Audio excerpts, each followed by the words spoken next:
Hello, ito ay ang palace ng USA. Palasyo yan ng USA.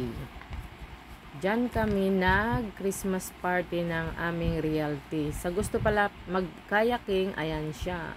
200 pesos, 30 minutes. Available ng 10 a.m. to 5 p.m. Ayan.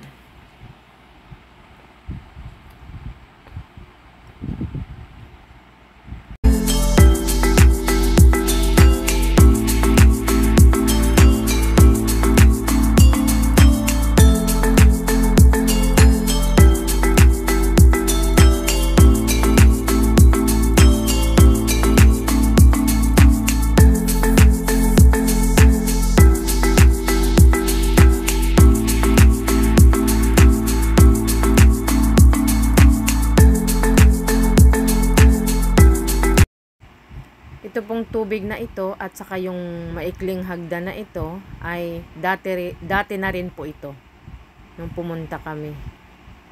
Dito sa bandang kaliwa, may makikita kayo dyan na mga kulay red. Yan po ay Singapore area. May swimming pool din po dyan. Mamaya ipapasyal ko kayo. Sa ibang swimming pool naman, kung mapapansin nyo, hindi ko po gaanong tinututok kasi maraming naliligong mga bata. Bawal po yun. Maliban pa sa bawal, nakahubad po sila. Kaya, pasilip-silip lang yung pagkuha ko ng camera. Mahirap na kapag napalo tayo ni YouTube, diba? Punta naman po tayo sa ibang area. Pasyal ko kayo sa ibang area. Ayan, makikita nyo yung layon, diba? Yan ay Singapore. Iikot tayo dyan mamaya para malapitan natin ang pagkuha ng camera, pag video.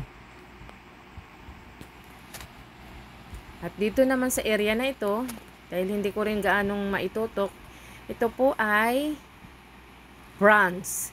Swimming pool po ito ng France. Yan. Dito kami nakakuha ng cottage yan sa area na yan. Dati ay 400 lang yan.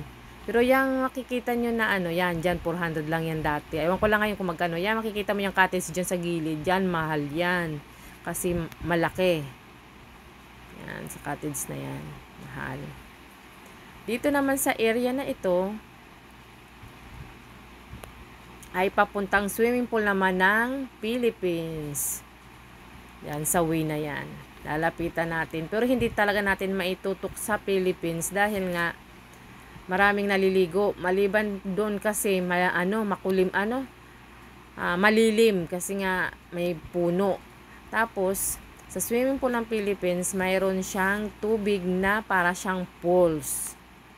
Nung kami ay naliligo, nung nag-swimming kami dito sa Tourist Farm, nung una naming punta, dyan kami nag-i-stay.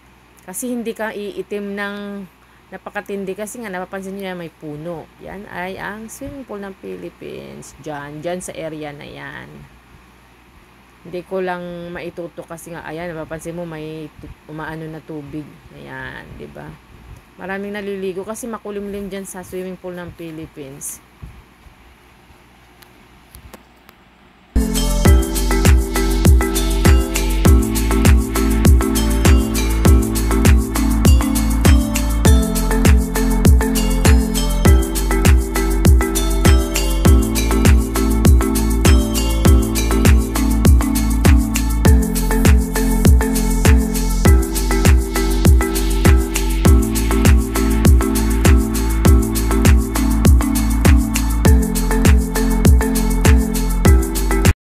Lapitan natin konti yung swimming pool ng Philippines.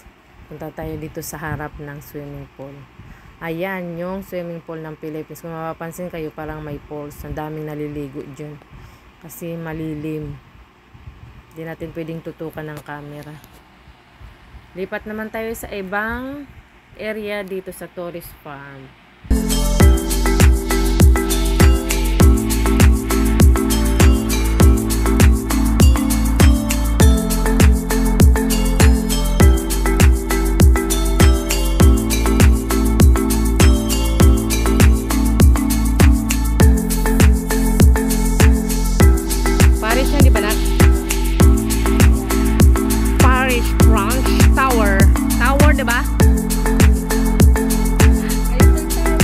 Eiffel Tower. Diba? Maraming nabago, maraming nadagdag.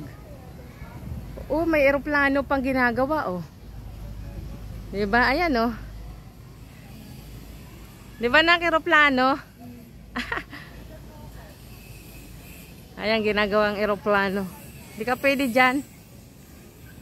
O, diba?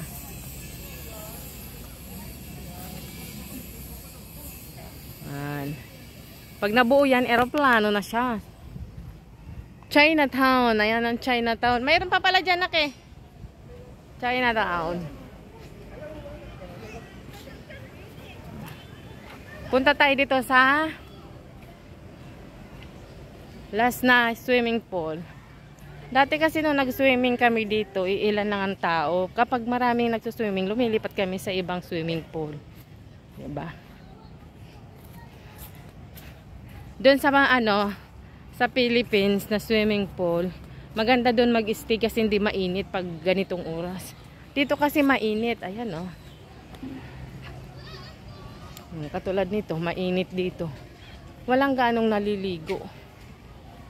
Diba?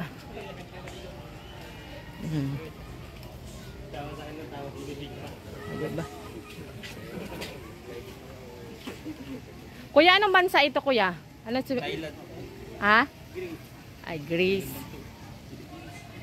Swimming pool daw to ng Greece. O, diba? May iba-iba ditong swimming pool.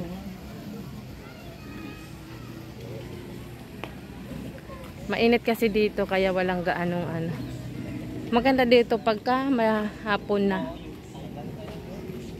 Yan. Ayan ang building ng Greece dito.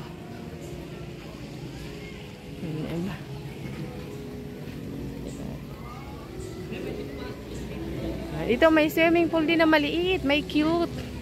Diba? Diba? So madumi dahil parang may buhangin. Diba? Kaya makikita nyo. Dito na tayo sa malapit. Pupunta tayo sa swimming pool ng Singapore.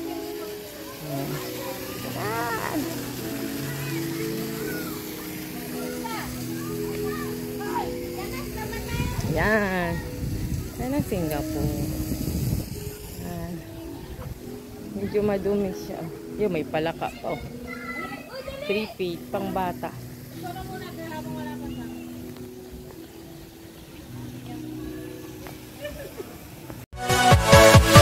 Yeah.